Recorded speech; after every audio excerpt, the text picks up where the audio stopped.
যাতে ফোমটা ছড়ানোর জায়গা পায়। এরকম করে ধরবো, এরকম দূর থেকে দিলো কতটা জায়গা জুড়ে আমার ফোমটা পড়লো। আর যদি কাছ থেকে মারি, দেখো কাছ থেকে মারলে একটুখানি এরকম পড়বে, ঠিক আছে? এরকম দূর থেকে মারবো, এরকম করে দূর থেকে রটাটা এলো।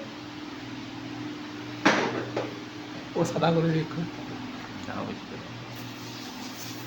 ভালো করে দিবে। তা উপরেরটা দাও, উপরে কয়লা ফাঁকা আছে তো ডান দিকে। আরে ব্যাক কয়লা বলিনি, উপরের কয়েলটা ডান দিকে, হ্যাঁ যেখানে ওইকে একটুখানি ফুচকা মারা আছে। ব্যাস লাও, ছেড়ে দাও, এটা মাখি দাও। এবার ওই যে থোক যেখানে জমে আছে ওইটাকে গোটাটা মাখি দাও হাতে করে। ফোনটা রেখে দাও, ওই থোকটাকে মাখি দাও চারদিকে, যে দিকটা ফাঁকা আছে যেখানে দেওয়া হয়নি সেখানটা দিয়ে দাও।